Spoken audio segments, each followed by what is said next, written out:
What kind of a CEO, a leader are you? Are you collaborative? Are you more of presidential style? Is it your way or the highway? What kind of a CEO are you? I don't think I'm presidential at all.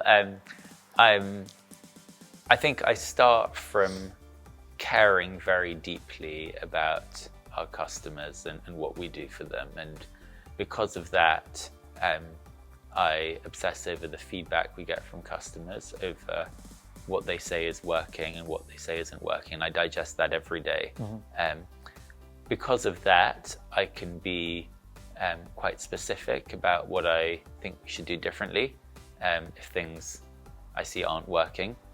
And I do therefore get involved in maybe more details than other people, but it comes from a place of this deep care for customers and this fundamental belief that we'll win by earning better feedback from customers, and therefore we need to build a business where we have a system for gathering that feedback and obsessing over it day in, day out. Some people, they start the business and it's really important to them to have the title of CEO, even if they're the only employee, and it's so much part of who they think they should be and who they are. What does that title mean to you? It means being at the bottom of an upside down pyramid. The overall amount of work you need to do as a founder always remains very high. And you can always choose to do less because it's not somebody else telling you to do the work, it's you telling yourself to do it. But I think the way that people who found businesses are wired is such that you don't want to do less because there's always more that you can do to make the business better, to grow it, to give customers a better experience, to make it a better place to work for employees, etc. But you also have control as a founder. You don't have somebody saying you must go to a meeting at this particular time, therefore you can't drop your children at school or something like that. And so I've learned to make the most of that control, and it doesn't reduce the number of hours I work in a week. But I do have the choice over, by and large, over when I do them. And I've made use of that to be present for my family and often sort of work late into the evening to catch up, but that works for me. When you started the business, obviously it's a fantastic idea that's done really well, but at the start you didn't know that. You must have had a confidence though to ditch your cushy 9-to-5 with a personal assistant and an office in order to throw it all in, move in with your girlfriend, whether she wanted to or not, and start the business. You must have had an incredible sense of confidence that it would work. I think I had confidence that it was worth a try, and whether it would work, and also whether the it would remain exactly what I thought it was going to be when I started, or would evolve into being something different as I learned from real customers. I wasn't sure. I got feedback from my boss at my old job shortly before deciding to leave, that I was too focused on getting things done and not focused enough on working out the right answer. Hello and welcome to the latest episode of Boardroom Uncovered, powered by City AM. My name's John Robinson, City AM's UK editor, and my guest for this episode is the Chief Executive of Bloom & Wild, Aron Gelbard. By co-founding the flower delivery business in 2013 with £30,000 of savings, Aron traded in a cushy career for the uncertainty of startup life. The business is now a household name and has expanded into Europe. But after a challenging few years, can Bloom & Wild continue its remarkable rise? Without any further delay, let's dive in. Aron, thank you very much for coming on Boardroom Uncovered. It's a delight to have you here. Thank you. You obviously co-founded Bloom & Wild yourself with a friend, with your own savings. You built it from nothing to a household name and a true success. Are you living the dream right now? Depends what the dream is. Look, in some ways, we've been really fortunate. When I started 11 and a bit years ago, I didn't think that we'd build a business of the scale that we've reached now in 8 different countries in Europe, and having made acquisitions and sending out millions of bouquets and other gifts every year. On the other hand, building a business is hard work, and that doesn't stop at any point. So I make I make just as much effort now as I did in the very early days, and it hasn't become sort of plain sailing or easy by any means. So it continues to be hard work. Well, what is your dream for Bloom and Wild? You know, it's a fantastic success at this stage. You know, it's just been over 10 years, up and down as any sort of startup business goes. But where would you want it to be? What is your dream for that brand? You know, when you finally step back and go on that beach in Barbados, where do you want Bloom and Wild to be?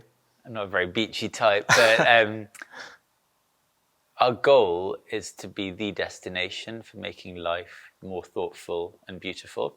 And so we're trying to build a leading gifting business at the moment in Europe, maybe one day beyond Europe. We've started with flowers. We've now got into other gifts.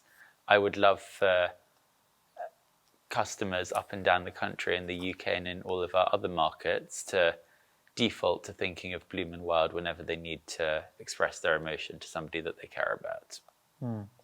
Did you ever think that you'd get the company to the position it is today? Is this beyond your dream when you first started out, you know, going to Covent Garden at 6 o'clock in the morning to see the activity there and the competition? Did you ever think you'd get to this stage? Of course not. I'm a humble person, and you know, when I was packing flowers individually into boxes in the very early days, I didn't think that we would be sending out millions of bouquets every year. I think it would have been really sort of arrogant to assume that we'd get there. I hope that we would build an amazing company that would be better than the alternatives out there, would earn the trust of customers, and therefore would reach meaningful scale. But it was always an ambition rather than an expectation. Are you really proud about, you know, how it's become, what it has become? Because you know, you created hundreds of jobs. You know, there's a responsibility, isn't there, that you have on your shoulders for people's livelihoods and people's futures. Do you feel that? 100%. So feel proud, but also responsible, as you say, for, well, two main groups and then a number of other groups. So you mentioned our employees. We have hundreds of employees indeed. We also have many thousands of people that we employ indirectly in our supply chain, including people that work growing flowers and picking them at farms around the world.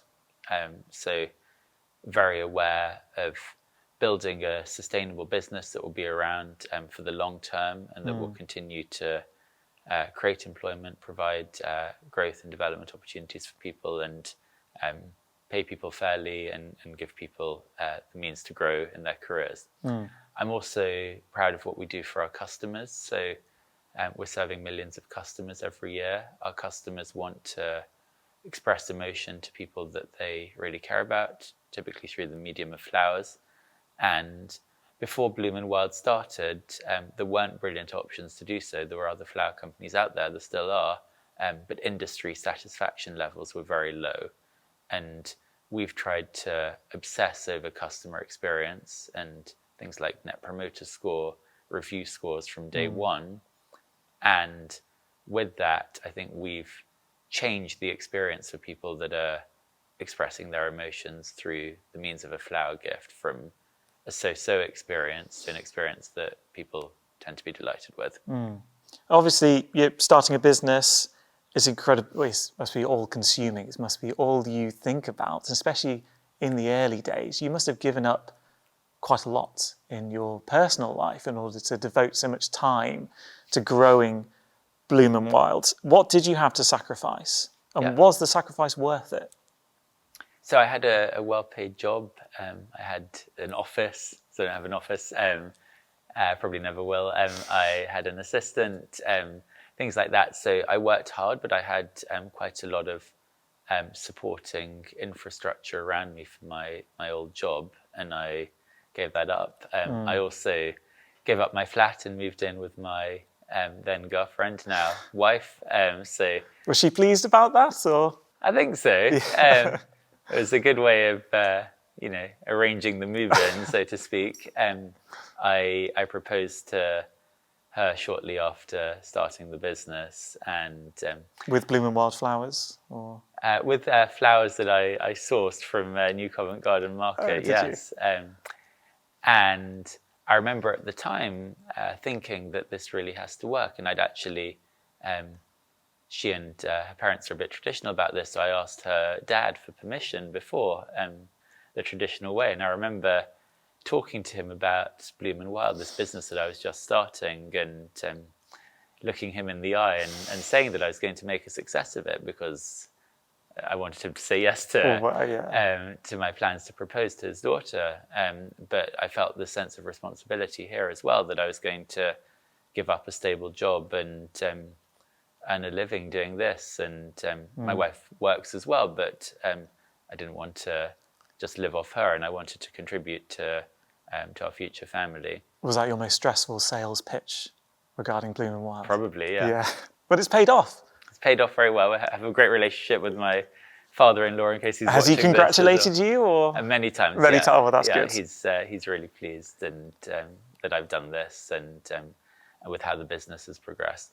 I guess over time I've continued to work just as hard, but I've also found more balance in my life, in particular parents now to 2 young daughters, and so working all of the time and not doing anything else isn't an option, nor is it what I want. I want to be a present dad and be around for my girls as they grow up, and so I've tried to find a bit more balance between when I'm working and when I'm not working, and more focused on family and doing things with my daughters, cooking for the family and things like that. Is that quite difficult to find, that balance? You must have got it wrong sometimes. The overall amount of work you need to do as a founder always remains very high. And you can always choose to do less because it's not somebody else telling you to do the work. It's you telling yourself to do it.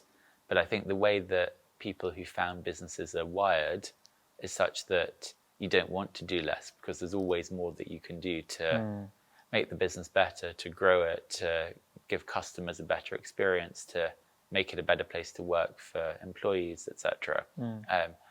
But you also have control as a founder. You don't have somebody saying you must go to a meeting at this particular time, therefore you can't drop your children at school or something like that. And so I've learned to make the most of that control, and it doesn't reduce the number of hours I work in a week. But I do have the choice over, by and large, over when I do them. And I've made use of that to be present for my family and often sort of work late into the evening to catch up, but that works for me.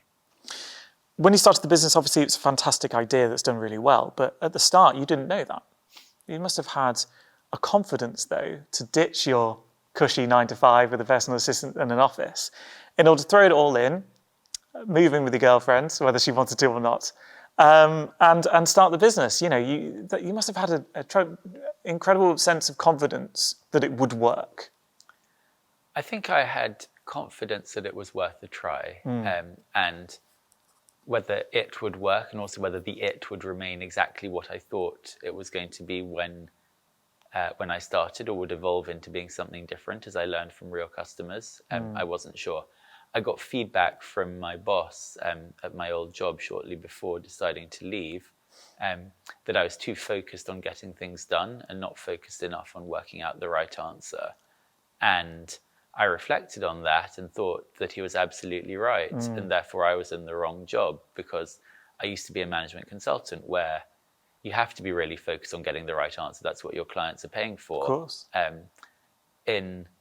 As an entrepreneur, I think you have to be focused on getting things done, because you get things done, you put a product out into the market, you get feedback from customers, you listen to their feedback and act on it and try to improve. So it is how I'm wired. I have a strong bias to action, and it made me feel that I should try and do something where that was a strength rather than a weakness. I also come from a family of entrepreneurs, so my dad's been an entrepreneur for 60 years. 3 of my 4 grandparents were entrepreneurs, so it was always something that I hoped I'd do at some point, and it was a question of when I felt I was ready. It's a long line of entrepreneurs that you come from, as you say, but you know, your dad had a negative experience. Did that ever weigh on you before you made the jump yourself? Yes, so my dad was successful when I was a young boy, and then when I was a teenager, he fell onto harder times. And I wouldn't say weigh on me, but what it did was showed me both sides of it. So I think a lot of people who dream of starting their own business but haven't grown up around other entrepreneurs maybe only look at their prospects through rose-tinted spectacles and assume that this might be a way of making lots of money quickly or things like that. And they don't realize either necessarily how hard work it is. And my dad worked all the time when I was growing up, nor do they realize that it can go wrong and what the impact is, the toll that takes on you, not just financially, but also in terms of, just how you feel about yourself. Yeah. And so having grown up, seeing both sides of that coin, I guess it made me aware of the risks. And because of that, I didn't drop out of university to start a business, which is what my dad did. And instead I went down a relatively traditional path until I was 30. I got 2 degrees. I worked as a consultant for 8 years. And I did that because I wanted to have that experience and I wanted to have that safety net. And I knew that this was something that I wanted to do one day, but I wanted to be in a position of strength when doing it. I've also tried to run my business always with a balance between a very strong level of ambition to build the leading company in our business, in our sector, on the one hand, but on the other hand, to not fly too close to the sun. And I think there are other entrepreneurs out there who will just pursue growth at all costs and not worry about anything else. And their ambition would always be, how can I grow as much as possible in order to raise another funding round, in order to grow as much as possible again. And that's the right approach for some people. It's also the right approach in some sectors. You asked me at the beginning about this sense of responsibility towards employees in our supply chain and customers, and I feel that very strongly. So I've always sought to build a business that will be around for the long term and not fly too close to the sun. Okay. And what kind of a CEO, a leader are you? Are you collaborative? Are you more presidential style? Is it your way or the highway? What kind of a CEO are you? I don't think I'm presidential at all. I think I start from caring very deeply about our customers and what we do for them. And because of that, I obsess over the feedback we get from customers, over what they say is working and what they say isn't working. I digest that every day. Because of that, I can be quite specific about what I think we should do differently if things I see aren't working.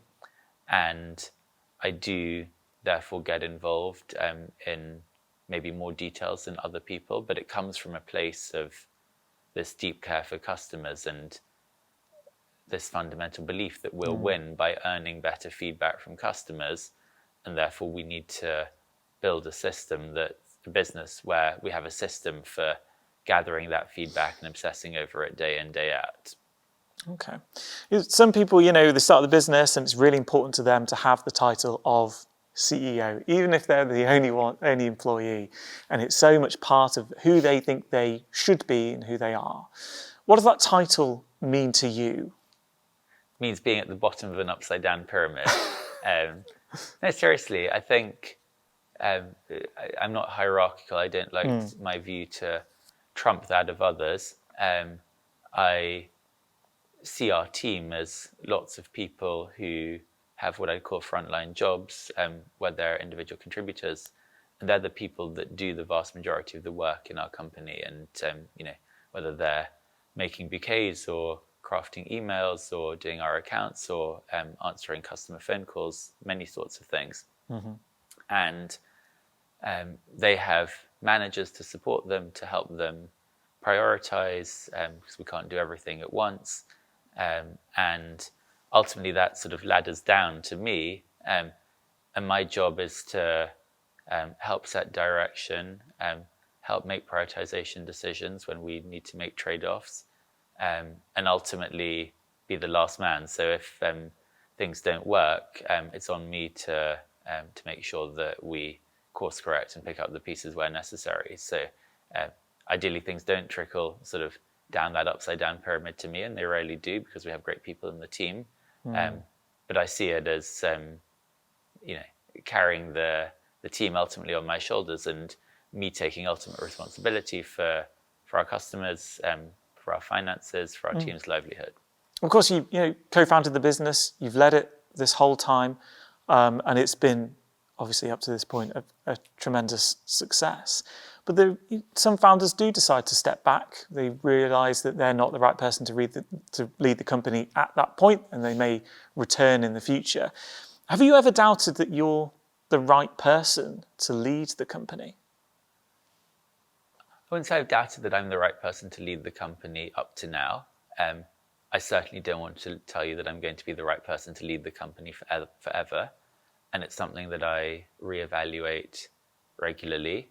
I also seek feedback from my direct reports, from my wider team, from my board of directors on whether they think I'm doing a good job or not. And if that feedback starts to weaken, then for me that's a strong signal that maybe I'm not the right person anymore. So aware that may change in the future.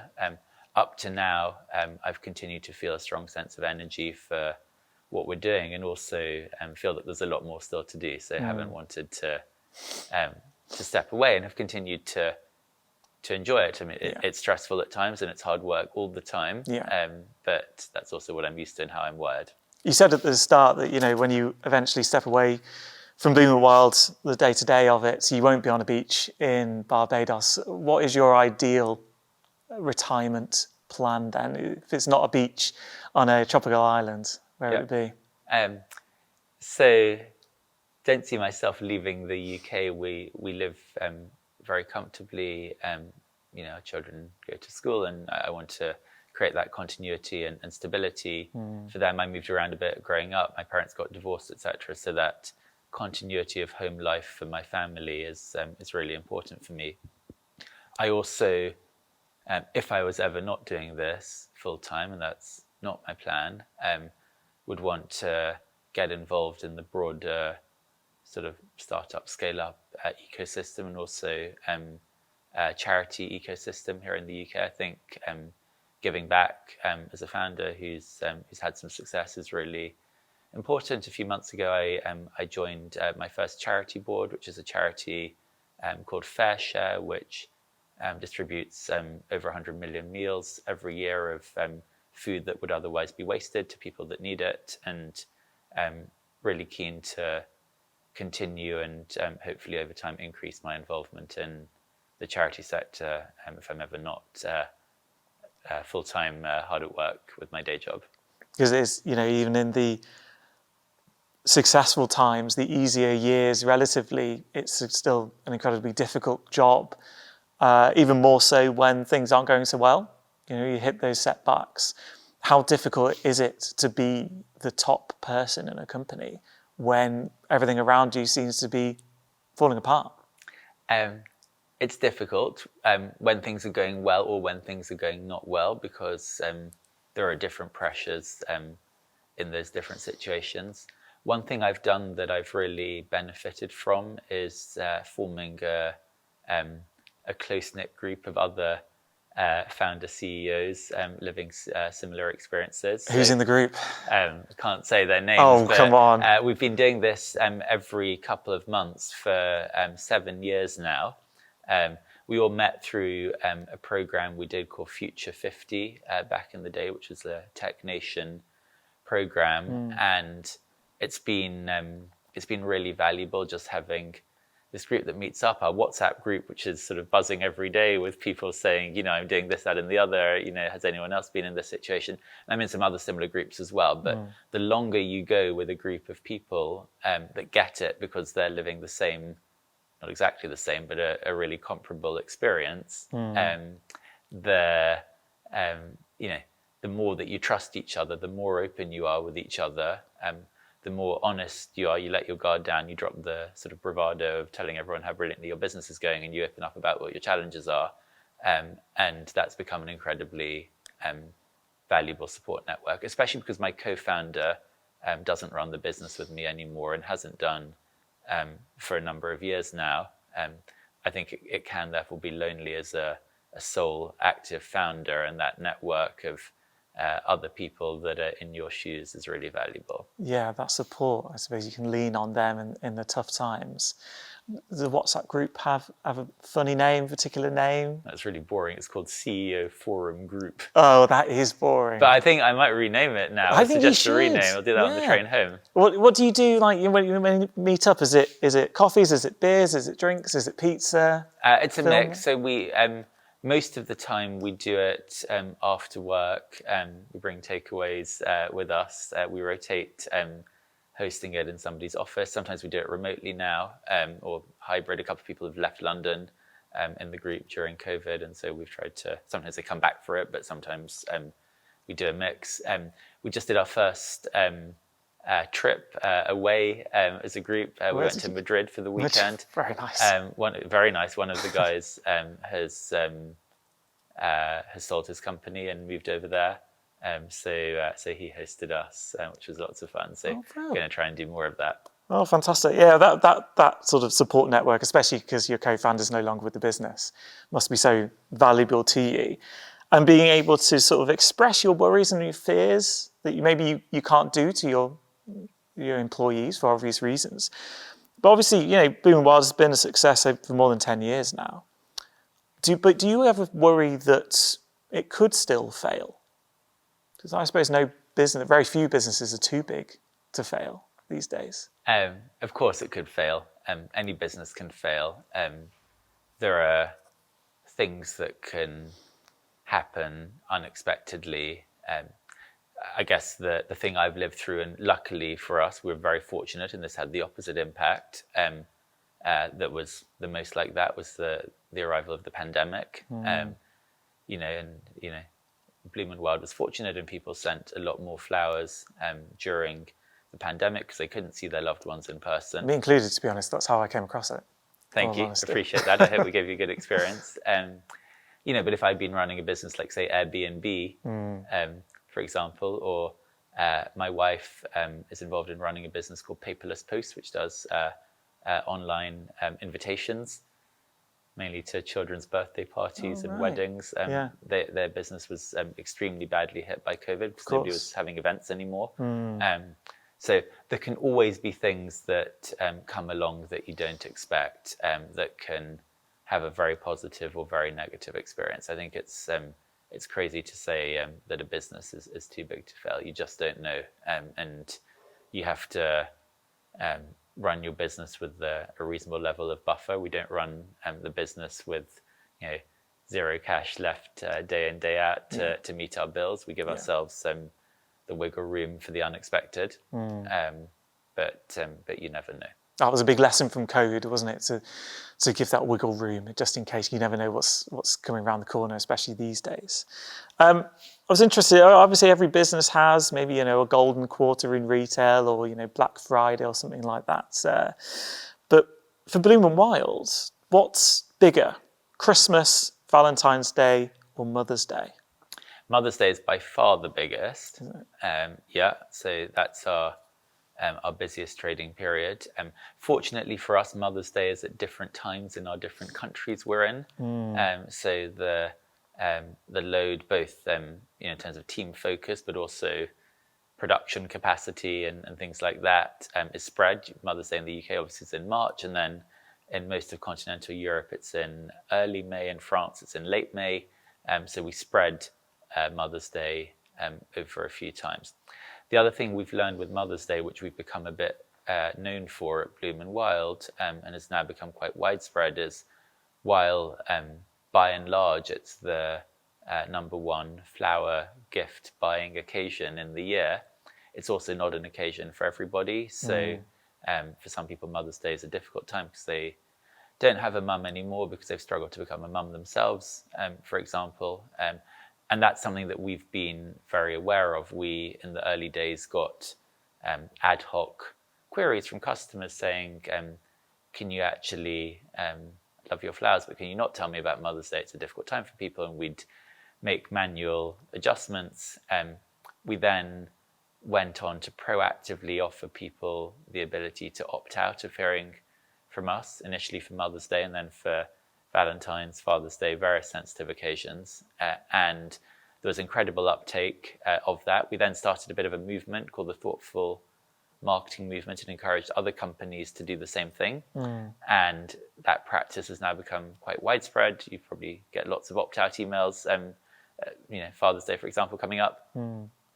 And now we've actually evolved our approach again, because we've been hearing from customers and sort of seeing out there that actually the opt-out emails themselves have become even worse than the emails saying, would you like to buy for Mother's Day? So we've just announced that we're going to sunset opt-out emails and are encouraging other businesses to do the same. And instead, we're providing a year-round preference center where people can update occasions that they find sensitive and would rather not hear about. And we'll link people to that routinely, but not specifically around these peak occasions. And we hope that will be an even more thoughtful way of handling this. Yeah, I mean, that sounds really sensible. You do see it that it goes the other way, that people get way more emails saying, do you want to opt out, than the marketing emails to start off with. If you could go back to maybe the first day that you went down to Covent Garden, 6 o'clock in the morning, go back to that point, what would you do differently if you had the opportunity again? I massively underestimated both the importance and difficulty of technology to our business in the early days, and also thought I could sort of self-learn it, and that I'd be a good product manager. I might even be able to figure out some of the sort of coding myself, because I'd sort of taught myself other things as I'd gone along, and didn't realize that it would be a constant investment, how significant an investment would be, how difficult it would be to get right, and also how valuable it would be in terms of giving our customers a better experience, differentiating us from our peers, and allowing us to drive our growth. And I think if I was to start again, I would put much greater weight on that. I would probably have brought on board a third co-founder as the CTO, who really came from this background and could have really driven this agenda from the beginning. And that was a blind spot where I assumed something would just be easier than it turned out to be. And if there was a younger person watching this, thinking about starting a business, but they just don't have maybe the confidence to do so, what would your advice be to them? Have a go and start in a way that enables you to build up your confidence. So most people also need to start in parallel to working on something else, or need to, I guess, like I did, work for a number of years to build up savings to be able to then give yourself a finite amount of time to get started and see where you go. So either of those approaches works, but a business is a series of experiments where you try things and you get feedback, and the initial experiments don't necessarily need to be very sophisticated. You can try to make prototypes, you can write questionnaires and get feedback from customers on what they say they'd do in particular situations. Sometimes what people say they'll do and what they actually do are two different things, so you need to take that with a pinch of salt. But I think starting to get some of those learnings early on is really valuable, and it will either build your confidence or it will save you from pouring years of your life into something that turns out nobody's interested in buying from you anyway. That's good advice. Well, Aron, thank you very much for coming on Boardroom Uncovered today. Thanks for having me. Thank you.